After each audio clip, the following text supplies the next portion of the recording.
We begin with NBC News senior White House correspondent Kelly O'Donnell, Peter Baker, chief White House correspondent for The New York Times, NBC News correspondent Garrett Haake covering the Trump campaign, and Sam Stein, Bulwark managing editor. Welcome all. Kelly, for the first time, the Harris campaign is officially weighing in on the vice presidential search. So what do they say? Saying what we've all known, but now they're saying it officially, that there is work to be done to respond to what the vice president is looking for, the vetting that needs to take place to give her the best choices, to review their public and their financial and all of their background so that she can make a good choice.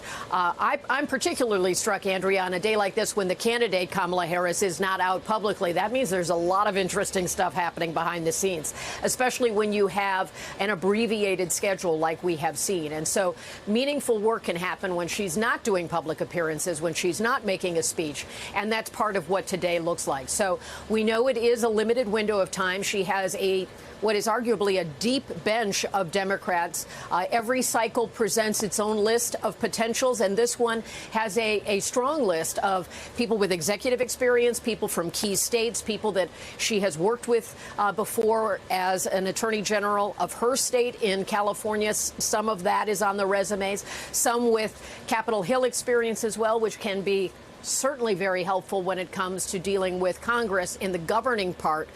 But right now, focused on the campaigning part. And one of the things we've seen is that some of these notable short list contenders are now in the phase of taking events in which they appear without the vice president, doing the kind of sort of auditioning, but also important work within their own states. Governor Shapiro of Pennsylvania is one of those, and he was speaking out in a way that was really challenging the Trump campaign. This happened in just the last hour. I'm getting a little sick and tired of this guy going on TV every day talking America. I got a message to Donald Trump. Stop talking America. Okay, not every day that we have that with a bleep on your program, but the governor Governor Shapiro is really calling out Donald Trump for the way he, in the governor's view, denigrates the United States, talks down the strength of the country. That is a sort of Trumpian style, his own brand of being forceful, and it's one of the things that Kamala Harris and her team will evaluate as she looks at all of these different candidates who could be a running mate. Andrea? No, Kelly, that was so striking because that is not the MO that we've come to expect from the former Attorney General, the current governor in Pennsylvania. It is that we've had bleeps before, but they're usually associated with Donald Trump.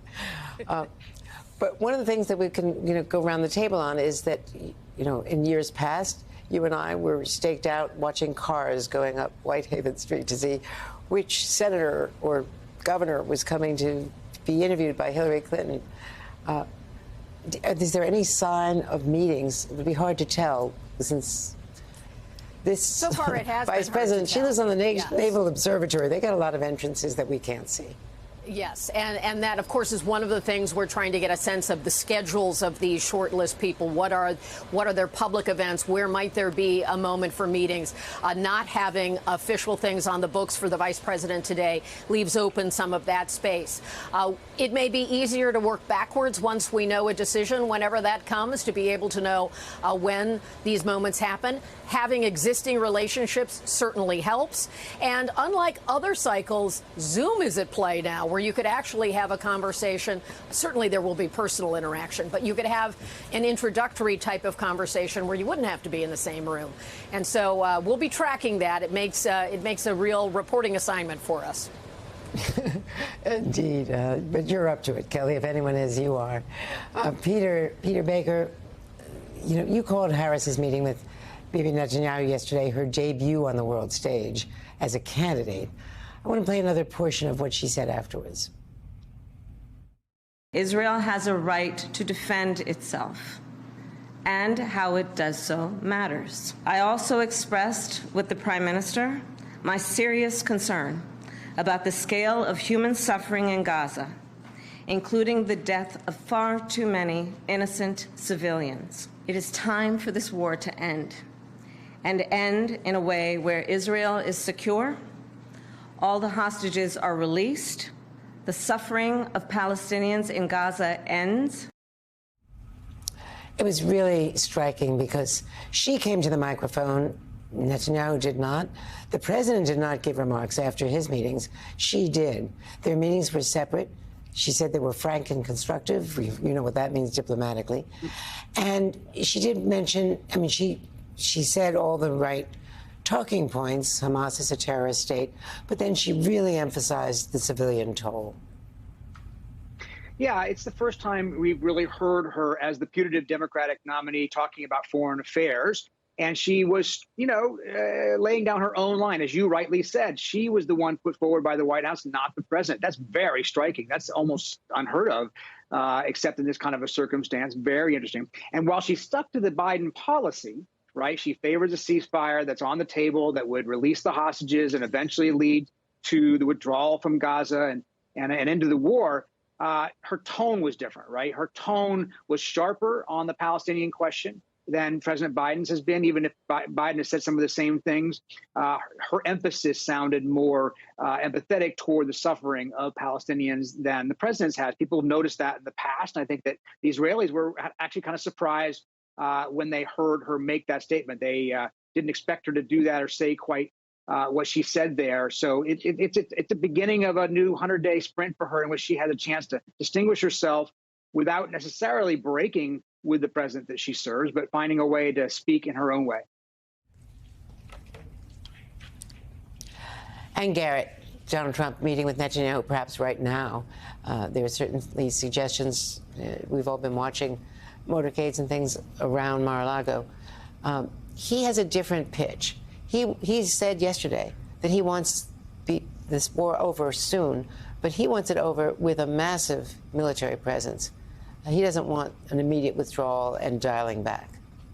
Yeah, that's right, Andrea. Donald Trump has said almost nothing about how he would manage the conduct of this war as president differently than Joe Biden has thus far. He's mostly said that it would never have happened under his watch, but given no specifics as to why that might be the case.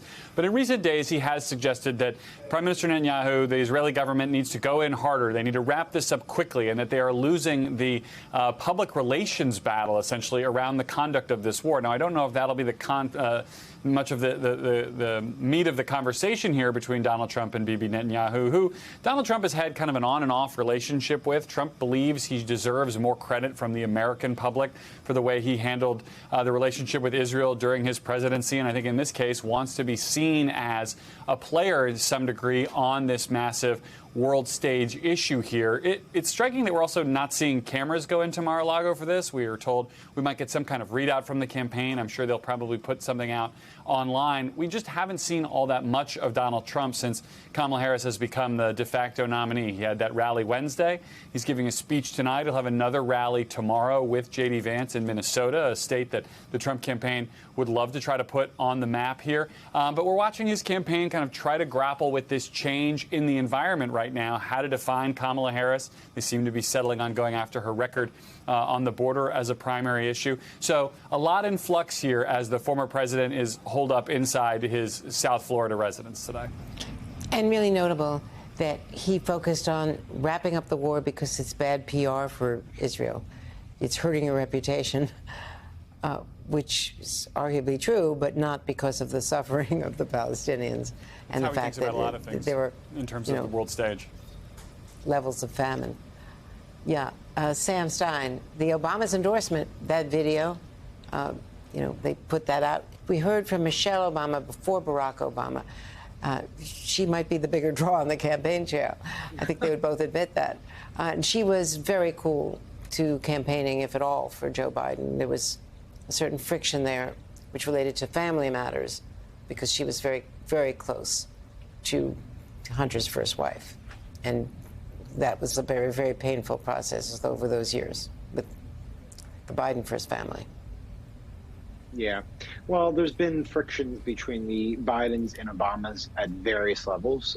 You're right about Michelle Obama and Hunter's first wife. Obviously, there's some friction between Barack Obama and Joe Biden for how the 2016 campaign did not play out, about some of the commentary during the current presidency. Biden calling himself often or referring to himself often as the most consequential president since LBJ, which notably skips over Barack Obama.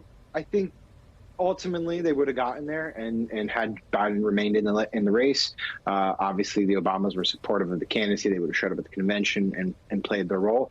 But I think their endorsement underscores just the degree to which we've kind of reset this contest, where everyone gets to have an expression of support for the new presumptive nominee, issue a new round of endorsements, make new trials for the VP slot.